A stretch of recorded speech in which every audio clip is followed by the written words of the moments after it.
नमस्कार। आज जिस प्राणायाम की हम बात करने वाले हैं वो बहुत ही प्रचलित प्राणायाम है जिसको अनुलोम विलोम बोलते हैं।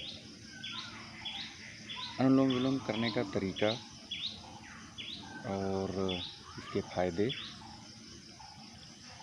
और इसको करना चाहिए, इसको नहीं करना चाहिए, हमेशा की तरह मैं एक सीक्वेंस वाइज आपको बताता चलूँगा। तो सबसे पहले इसको करने का तरीका, करने के तरीके में क्या है कि आप इसको किसी भी आरामदेह आसन में बैठ जाएं। जैसे आपका सुखासन है, जैसे मैं बैठा हुआ हूँ। फिर स्वास्तिक आसन है, तो स्वास्तिक आसन क्या है? स्वास्तिक आसन इस तरीके से होता है, स्वास्तिक आसन है। या फिर अर्ध पद्मासन है आपका, अर्ध पद्मासन ये है। या फिर पूर्ण पद्मासन है, ये आपका पूर्ण पद्मासन है। पूर्ण पद्मासन, तो अगर आपको पूरी तरीके से इस प्राणायाम का फ़ायदा लेना है तो मैं आपको यही बोलूँगा कि अगर जो आपसे पॉसिबल है तो इसको पद्मासन में ही करें।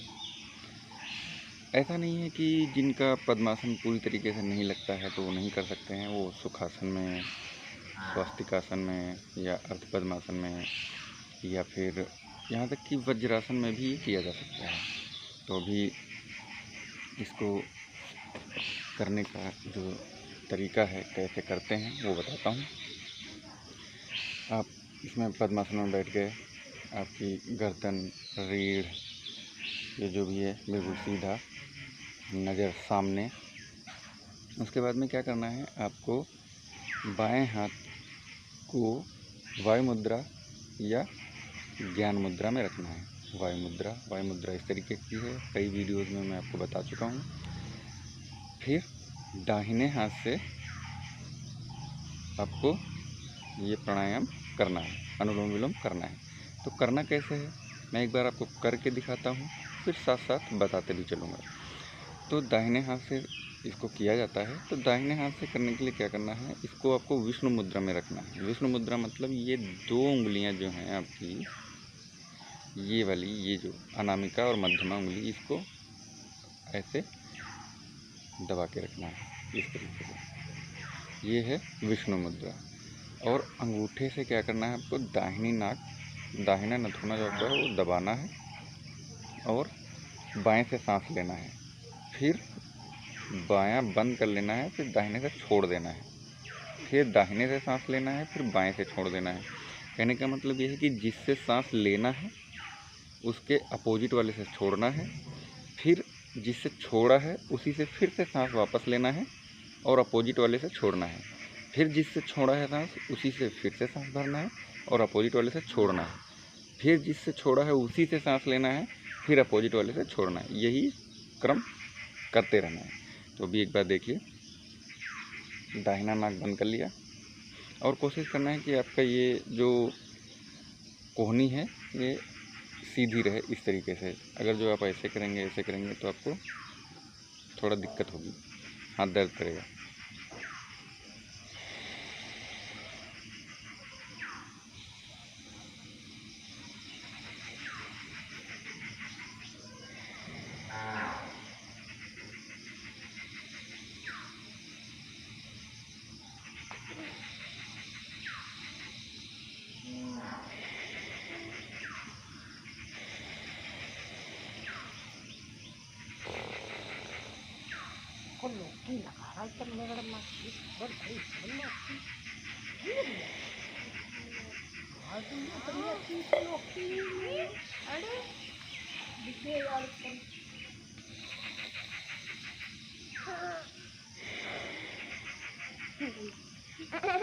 तो ये इसके करने का तरीका है। आपने दाहिने हाथ से शुरू किया, विष्णु मुद्रा में किया। विष्णु मुद्रा इस तरीके से है। दाहिने अंगूठे से दाहिना नॉस्ट्रिल बंद किया, बंद करने के बाद में बाएं नथुने से सांस खींचा, फिर दाहिने से छोड़ दिया, फिर जिससे छोड़ दिया दाहिने से, फिर खींचा, फिर बाएं से निकाल दिया। ये है इसका करने का तरीका। अभी इसको ध्यान में देने वाली, इसमें जो इसको कर रहे हैं ध्यान देने वाली बातें क्या है, जब आप सांस अंदर खींच रहे हैं तो अगर जैसे मान लो 10 सेकंड तक सांस अंदर खींची, तो दूसरे नथुने से जब सांस निकाल रहे हैं उसको 10 सेकंड तक ही बाहर निकालना है। मतलब 1:1 का अनुपात रखना है। जब 2 सेकंड खींचा है तो 2 सेकंड में सांस बाहर निकालना है। अब इसके फ़ायदे ये हैं, जैसे आपको किसी भी प्रकार की एलर्जी है, फिर साइनस है, या अस्थमा है, या उच्च रक्तचाप है, निम्न रक्तचाप है, इसमें काफ़ी फ़ायदेमंद है। और किसी का अगर जो उच्च रक्तचाप ज़्यादा बढ़ा हुआ है तो इसको करने के लिए बहुत ही धीरे धीरे सांस ले और छोड़े, या फिर जिस डॉक्टर से उसका इलाज चल रहा है उससे परामर्श लेने के बाद में अगर वो बोलता है कि हाँ ठीक है आप कर सकते हो, तो करना चाहिए। इस प्राणायाम को करने से आपको एकदम ताजगी महसूस होगी। आपकी जो ईड़ा और पिंगला नाड़ी है, ईड़ा और पिंगला नाड़ी है, जो शरीर में जो मेन 3 नाड़ियाँ हैं, आपकी सुषुम्ना नाड़ी है, ईड़ा और पिंगला 2 नाड़ियाँ, 3 नाड़ियाँ, वैसे तो 72,000 नाड़ियाँ बोली जाती हैं, लेकिन ये जो 3 नाड़ियाँ हैं इनको बैलेंस करने के लिए ये प्राणायाम बहुत ही बेस्ट माना जाता है। तो आप इसको अपने जीवन में धारण करिए और इसके फ़ायदे उठाइए। जय हिंद, जय भारत।